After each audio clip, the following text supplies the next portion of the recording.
একবার কল্পনা করুন, আপনি এমন একটা গুপ্তধনের নকশা পেয়েছেন যেটা নিজের করে পেলে আপনি হতে পারবেন অমর, আর সেই সাথে অনেক ধন সম্পদের মালিক। কিন্তু এটা রাখা আছে এমন একটা গোপন জায়গায় যেখানে 1000 বছরেও কেউ যেতে পারেনি। তাহলে কি আপনি অ্যাডভেঞ্চারে বের হবেন?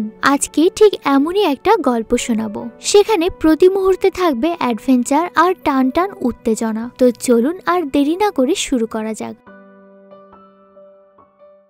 গল্পের শুরুতে দেখা যায় বে নামের একটা ছেলে সুন্দর একটা বাগানের দরজা খুলে একটা মেয়ের পিছু করছে। কোনো একজনের শক্তি তাকে মেয়েটার কাছে টেনে নিয়ে যাচ্ছে। কিছুক্ষণ পর মেয়েটা তার সব পোশাক খুলে ফেলে পানিতে ঝাঁপ দেয়। এরপর পানিতে সাঁতার কেটে যখন তারা দুজনের সামনে দাঁড়ায়, তখনই হঠাৎ করে আকাশ থেকে বজ্রপাত পড়ে আর বিদ্যুৎ এসে সরাসরি মেয়েটার কাঁধের উপর পড়ে। এই মেয়েটার নাম হচ্ছে শার্লি। মুহূর্তেই তার পায়ের নিচের মাটিগুলো নরম কাদায় পরিণত হয়ে যায় আর শার্লিকে মাটির ভেতরে টেনে নিয়ে যাচ্ছিল। বে তাকে বাঁচানোর অনেক চেষ্টা করে, কিন্তু শেষ পর্যন্ত কাদামাটি শার্লিকে গিলে ফেলে। হঠাৎ তখনই এক ধাক্কায় তার চোখ খুলে যায়। বে বুঝতে পারে আসলে সে এতক্ষণ স্বপ্ন দেখছিল, আর সেই বিগত কয়েকদিন ধরেই এই স্বপ্নটাই বারবার দেখছে। সেদিন বিকালের দিকে বে তার এক বন্ধুকে সাথে নিয়ে আরেক বন্ধু কায়ের বাড়িতে আসে। সেখানে আসার পর বে দেখে তাদের আরেক বন্ধু ইউককে কিছু লোক ঘিরে আছে। আসলে ইউক ওয়াং নামের একজন বিজনেসম্যানের থেকে কিছু টাকা ধার নিয়েছিল, কিন্তু এখন সে টাকাগুলো ফেরত দিতে পারছে না। আর এই বিজনেসম্যান আসলে একজন মাফিয়া ছিল, তাই সে তার গুন্ডাদেরকে নিয়ে ইউককে মারতে চাচ্ছিল। কিন্তু ঠিক তখনই বে বলে ওঠে, আমার বন্ধুকে ছেড়ে দাও, তোমার যা লাগবে আমি দেব। তখন ওয়াং বলে, আমি একটা সেলেস্টিয়াল বোন চাই, যদি তুমি আমাকে সেটা এনে দিতে পারো তাহলে আমি তোমার বন্ধুকে ছেড়ে দেব। আসলে এই সেলেস্টিয়াল বোনটা ছিল একটা জাদুকরী জিনিস, এটা যার কাছে থাকবে সে অমর হয়ে যাবে, আর সেই সাথে তার কাছে অনেক ধন সম্পদ চলে আসবে। কিন্তু বন্ধুকে বাঁচাতে বে তখন ওয়াং এর প্রস্তাবে রাজি হয়ে যায়। সে বলে, ঠিক আছে, আমি তোমার জন্য ওটা খুঁজে নিয়ে আসবো।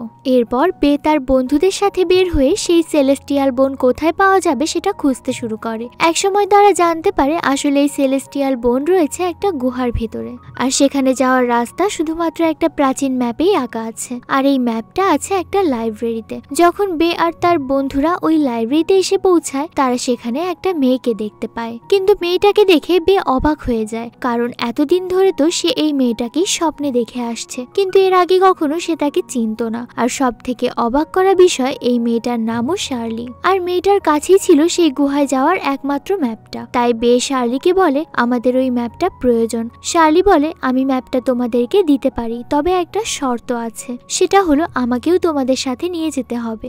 আর কোনো উপায় না দেখে বেও শার্লির প্রস্তাবে রাজি হয়ে যায়। তারা সবাই মিলে একটা নৌকা নিয়ে বেরিয়ে পড়ে সেই রহস্যময় গুহার উদ্দেশ্যে। আর নৌকাতে আমরা একজন মুখোশ পরা লোককে বসে থাকতে দেখি। সে আসলে বাকিদের ওপর নজর রাখছিল। হঠাৎ শার্লির মনে হচ্ছিল কিছু একটা ঘটতে চলেছে, আর সে খেয়াল করে দেখে তার হাতে থাকা কম্পাসটাও ঠিকভাবে কাজ করছে না। আর তখনই পুরনো নৌকাটা কেঁপে ওঠে। সবাই বুঝতে পারছিল নৌকার নিচে নিশ্চয়ই বড় কিছু একটা আঘাত করেছে, আর তাই নিরাপত্তার জন্য বে নৌকার সব যাত্রীকে ভেতরে পাঠিয়ে দেয়। বে আর তার বন্ধুরা পানিতে চারদিকে দেখার চেষ্টা করছিল আসলে কি হয়েছে, তাদের নৌকা কিসের সাথে ধাক্কা লেগে এভাবে কেঁপে উঠলো। কিন্তু চারদিকের পানি একদমই স্থির দেখাচ্ছিল। আর ঠিক তখনই একটা বিশাল মনস্টার পানির ভেতর থেকে লাফ দিয়ে তাদের নৌকার সামনের দিকটা ভেঙে ফেলে। আর এই ধাক্কায় শার্লি ছিটকে নদীতে পড়ে যাচ্ছিল, কিন্তু বে তাকে কোনো রকমে বাঁচিয়ে নেয়। এদিকে সেই মনস্টারটা আবারও তাদের নৌকার উপর উঠে এসেছে। এরকম কোনো প্রাণী তারা আগে কখনো দেখেনি। বে আর শার্লির সাথে তাদের বন্ধুরা পুরো শক্তি লাগিয়ে প্রাণীটার সাথে লড়াই করার চেষ্টা করে যাচ্ছিল, কিন্তু প্রাণীটার চামড়া এতটাই শক্ত ছিল যে তাদের আঘাত প্রাণীটার জন্য কিছুই মনে হচ্ছিল না। তারা প্রত্যেকেই এক এক করে বিভিন্নভাবে চেষ্টা করে মনস্টারটাকে আহত করতে, কিন্তু মনস্টারটাকে কিছুতেই কাবু করতে পারছিল না। তখন শার্লি এক ধরনের বিশেষ তীর মারে প্রাণীটার মুখে, আর ভয় পেয়ে সে আবার পানিতে ফিরে যায়। কিন্তু সবাই জানে মনস্টারটা আবারও আক্রমণ করবে, তাই তারা এবার মনস্টারটাকে নৌকার পাল দিয়ে বন্দি করার প্ল্যান করে। তাই নৌকার পালটা খুলে তারা একটা জালের মতো বিছিয়ে দেয়, আর মাছটা যখন আবার আক্রমণ করতে আসে সবাই মিলে তাকে আটকে ফেলে। সে এক ঝাড়া দিয়েই সবকিছু ভেঙে ফেলে। যখনই মনে হচ্ছিল হয়তো এবার আর কেউ বাঁচতে পারবে না, তখন সেখানে সেই রহস্যময় লোকটা চলে আসে, আর তার কাছে থাকা একটা ইলেকট্রিক স্টিক দিয়ে সেই মানুষটাকে হাই ভোল্টেজের শক দেয়। মনস্টারটা তখনই পানিতে লাফ দিয়ে পালিয়ে যায়। আসলে এই লোকটার নাম ডাক্তার সান। সে একজন বিজ্ঞানী, আর সে ওই সেলেস্টিয়াল বোনের খোঁজে অনেক বছর ধরে ঘুরে বেড়াচ্ছিল। আর যখন সে জানতে পারে যে বে আর তার টিম সেই গুহায় যাওয়ার রাস্তা বের করে ফেলেছে, সেও তাদের সাথে লুকিয়ে যোগ দেয়। এরপর যখন তারা খাওয়া দাওয়া করছিল তখন সান বাকিদেরকে বলে ওই মনস্টারটা আসলে সেলেস্টিয়াল বোন পাহারা দেওয়ার জন্যই ওখানে ছিল, আর সামনে এ ধরনের আরো অনেক বিপদ অপেক্ষা করছে সবার জন্য।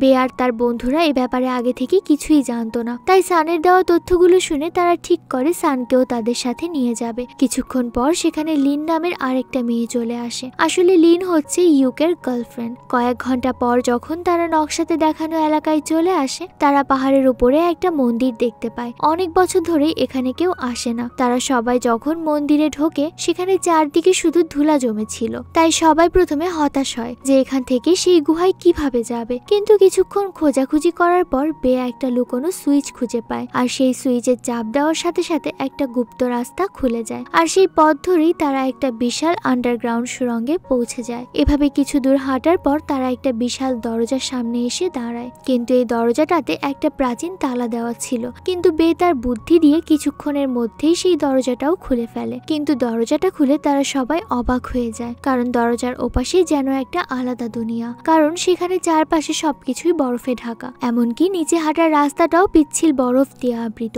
তাই তাদের হাঁটতে খুব কষ্ট হচ্ছিল, কারণ বরফ এতটাই পিচ্ছিল ছিল যে ঠিকভাবে পা ফেলানো মুশকিল হচ্ছিল। কিছু দূর সাবধানে আসার পর হঠাৎ করেই শার্লি পা পিছলে পড়ে যায়, আর তাকে বাঁচাতে গিয়ে বেও পিছলে যায়। আর তখনই তারা বুঝতে পারে আসলে এই রাস্তাটা নিচের দিকে গেছে, তাই সবাই খুব দ্রুত গতিতে নিচের দিকে পিছলে পড়তে শুরু করে। অনেক চেষ্টা করে বে একটা ছুরি দিয়ে শার্লি আর নিজেকে আটকাতে সফল হয়, কিন্তু তখনই দেখা যায় পেছন থেকে বাকিরা এসে তাদের উপর আশ্রে পড়ছে।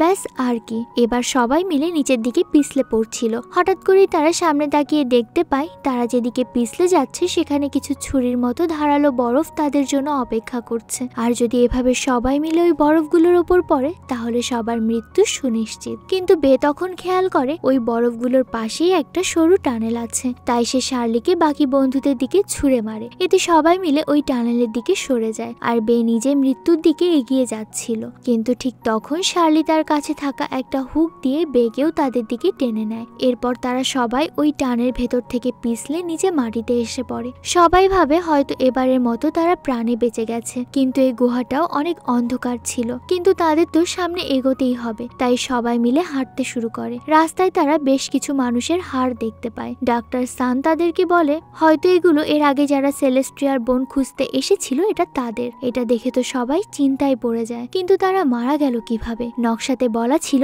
এই গুহাতে একটা গুপ্ত দরজা থাকবে, আর সেটা দিয়ে তাদেরকে আরো সামনে এগিয়ে যেতে হবে। কিছুক্ষণ খোঁজাখুঁজির পরেই তারা সেই দরজাটা পেয়ে যায়, আর সবাই মিলে যখন দরজাটা খোলার চেষ্টা করছিল তখনই তারা বুঝতে পারে এখানে তারা একা না, কারণ অন্ধকারের ভেতর থেকে কিছু জলজলে চোখ তাদের দিকে তাকিয়ে আছে। দেখতে দেখতে কিছু ভয়ঙ্কর কুকুর তাদেরকে চারদিক থেকে ঘিরে ধরে, আর এবার বাঁচতে হলে তাদের সাথে যুদ্ধ করা ছাড়া কোনো উপায় নেই। তাই সবাই নিজে নিজের হাতিয়ার নিয়ে প্রস্তুত হয়ে যায়। কিন্তু এই কুকুরগুলো এতটাই হিংস্র আর ক্ষুধার্ত ছিল যে বেদের অস্ত্রের আঘাতেও তারা ভয় না পেয়ে বারবার আক্রমণ করছিল। কিছুক্ষণ পর কুকুরদের সংখ্যা অনেক বেশি হয়ে যায়, তাই যে করেই হোক এখান থেকে পালাতে হবে। লড়াই করতে করতে বে উপরের দিকে তাকিয়ে খেয়াল করে সেখানে আলো দেখা যাচ্ছে, তার মানে উপরে যাওয়ার রাস্তা আছে। তাই বে তখন বুদ্ধি করে একটা মশাল জ্বালায়, আর সবাইকে বলে তোমরা গাছের লতাগুলো বেয়ে উপরে উঠে যাও, আমি এদেরকে সামলাচ্ছি। কিন্তু তারা সবাই মিলে যখন উপরে ওঠার চেষ্টা করছিল সবার ওজনে লতাগুলো ছিঁড়ে নিচে পড়ে যায়, কিন্তু লতাগুলোর সাথে বেঁধে থাকা উপরের কাঠগুলো ভেঙে নিচে পড়ে, আর সাথে সাথে উপর থেকে সূর্যের আলো গুহায় ঢুকে যায়। আর তখন দেখা যায় কুকুরগুলো সূর্যের আলোতে আসলেই জ্বলে পুড়ে মরে যাচ্ছে। তার মানে নিশ্চয়ই এগুলো কোনো অভিশপ্ত কুকুর যারা সূর্যের আলোতে বাঁচতে পারে না। শার্লি এই সুযোগে সেখানে পড়ে থাকা লতাগুলো নিয়ে আবারও উপরে ছুঁড়ে মারে, আর এবার একে একে সবাই মিলে ওই লতাগুলো বেয়ে উপরে উঠতে শুরু করে। সবার শেষে যখন বে উপরে ওঠার চেষ্টা করে তখনই সূর্যের ওপরে মেঘ এসে ঢেকে যায়, আর আবারও গুহাটা অন্ধকার হয়ে যায়। এতক্ষণ বে সূর্যের আলোর কারণে যে সুবিধাটা পাচ্ছিল মুহূর্তের মধ্যে সেটা শেষ হয়ে যায়, আর ওই হিংস্র কুকুরগুলো লিডার বে এর ওপর ঝাঁপিয়ে পড়ে তাকে মাটিতে ফেলে দেয়। কুকুরটা বেকে মেরে ফেলতে যাবে ঠিক তখনই মেঘ আবারও সূর্যের ওপর থেকে সরে যায়, আর ভাগ্যক্রমে বে তার বন্ধুদের সাহায্যে উপরে উঠে আসে। উপরে এসে তারা সবাই মিলে শহরের একটা বাড়িতে আসে রাত থাকার জন্য। রাতে যখন শার্লি বে এর কেটে যাওয়া জায়গাগুলো ব্যান্ডেজ করছিল তখনই তার কাঁধে একটা চিহ্ন দেখতে পায়, আর রাতে খাওয়ার সময় শার্লি সবাইকে বলে বে এর মতো তার কাঁধেও মধ্যেও একই চিহ্ন আছে, আর এটা একটা অভিশপ্ত চিহ্ন। কয়েকশো বছর আগে যখন তার পূর্বপুরুষেরা যুদ্ধ থেকে বাঁচতে একটা শয়তানের গুহায় আশ্রয় নেয়, তখন ওই গুহায় থাকা শয়তানের ঘুম ভেঙে যায়, আর সে অদ্ভুত কিছু প্রাণীদের দিয়ে ওই মানুষগুলোর উপর আক্রমণ করিয়ে দেয়। আর এই প্রাণীর আক্রমণ তাদের সবার শরীরে এই অদ্ভুত চিহ্ন এঁকে দেয়। আসলে এটা ছিল ওই শয়তানের এক ধরনের অভিশাপ, আর এই চিহ্ন শরীরে থাকা অবস্থায় কোনো মানুষ 50 বছরের বেশি বাঁচতে পারবে না। আর ওই দিন সেখানে থাকা বয়স্ক মানুষ সবাই মারা গিয়েছিল, আর যারা বেঁচে ফিরেছে তাদের মধ্যে সবার বংশধররাই এই অভিশাপে অভিশপ্ত। তারা কেউ 50 বছরের বেশি বাঁচতে পারবে না। শার্লি আরো বলে, আমি আমার পরিবারকে এই অভিশাপ থেকে মুক্ত করার জন্যই সেলেস্টিয়াল বোন খুঁজতে এসেছিলাম, কিন্তু আমি বুঝতে পারিনি এই রাস্তাটা এতটাই ভয়ানক। আর তাই আমি বাকিদেরকে বলতে চাই, যদি তোমরা চাও তাহলে এখান থেকে ফিরে যেতে পারো, আর তোমাদের হাতে বাকি যে সময়টা আছে সেটা হেসে খেলে পার করো, কারণ এই রাস্তায় গেলে হয়তোবা আমরা কেউ আর ফিরে নাও আসতে পারি। কিন্তু বেটা জানার পর শার্লিকে কথা দেয়, যে করেই হোক আমি ওই সেলেস্টিয়াল বোন হাসিল করে নিজের সাথে সাথে বাকি সবাইকে অভিশাপ থেকে মুক্ত করব। আর পরের দিন তারা ঠিক দুপুরের সময় সে ভয়ঙ্কর কুকুরদের গুহার সামনে এসে উপস্থিত হয়। আসলে তারা প্ল্যান করে এসেছিল যে তারা এই গুহাতে ঠিক তখনই নামবে যখন সূর্য মাথার উপরে থাকে, আর তাহলেই তারা ওই কুকুরগুলোর হাত থেকে নিজেদেরকে বাঁচাতে পারবে। কিন্তু তাদের কাছে সময় থাকবে মাত্র 30 মিনিট, কারণ 30 মিনিট পর সূর্য ধীরে ধীরে পশ্চিম দিকে চলে যাবে। তাই যা করার এই মিনিটের মধ্যেই করতে হবে। তাই প্ল্যান মতো তারা সবাই ওই গুহার মুখ থেকে কাঠগুলো সরিয়ে আবারও নিচে নেমে আসে। আর এবার একদম সময় নষ্ট না করে তারা সেখানে থাকা আন্ডারগ্রাউন্ডের দরজাটা চাবি দিয়ে খুলে ফেলে, আর সেই সাথে তারা মাটির নিচে আর একটা রুমে এসে পৌঁছায়। বে তার সাথে নিয়ে আসা একটা মোমবাতি জ্বালায়, সাথে সাথে চারদিকে আলো জ্বলতে শুরু করে। এই রহস্যময় গুহাতে অনেক ধরনের অভিজ্ঞতার পরে তারা সবাই বুঝতে পেরেছিল প্রত্যেকটা ধাপেই কোনো না কোনো বিপদ লুকিয়ে আছে। তাই সবাই মিলে খুব সাবধানে এগোতে থাকে, কিন্তু তারপরেও বে একটা ভুল জায়গায় পা দিয়ে ফেলে, আর সাথে সাথে পুরো গুহা কাঁপতে শুরু করে। আর মুহূর্তের মধ্যে চারদিক থেকে কয়েকশো তীর তাদের দিকে ছুটে আসে। সবাই লাফ দিয়ে কোনোভাবে বেঁচে যায়। এরপর যখন তারা আবারও সামনের দিকে এগোতে যাচ্ছিল, তখনই সিঁড়ির নিচ থেকে কিছু তলোয়ার উড়ে আসে। এবারও সবাই এদিক ওদিক সরে গিয়ে নিজেদেরকে রক্ষা করে। আর এভাবে তারা যত সামনের দিকে এগোচ্ছিল, নানান ধরনের বিপদ তাদের উপর আসে, কিন্তু বে এর বুদ্ধির জোরে সবাই বেঁচে যায়। আর অবশেষে তারা পৌঁছে যায় সেখানে যেখানে সেলেস্টিয়াল বোনটা রাখা ছিল।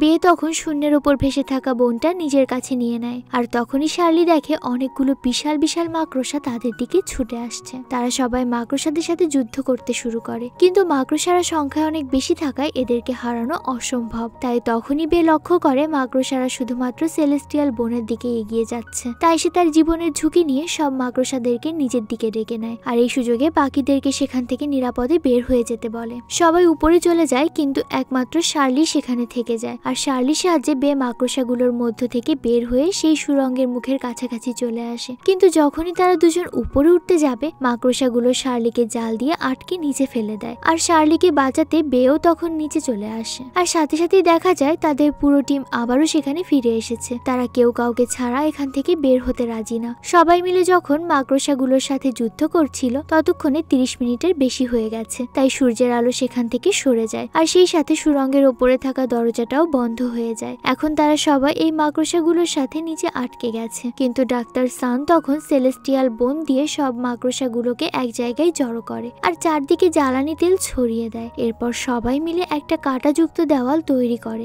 সবাই সেই দেয়ালের ভেতরে আসার পর বে একটা লাইটার বাইরে ছুঁড়ে মারে, সাথে সাথে পুরো জায়গাটাতে আগুন ধরে যায়। দেখতে দেখতেই সব মাকড়সাগুলো আগুনে পুড়ে মারা যেতে লাগে। কিন্তু বদ্ধ জায়গায় আগুন আর ধোয়ার কারণে তাদের সবার শ্বাস নিতে কষ্ট হচ্ছিল।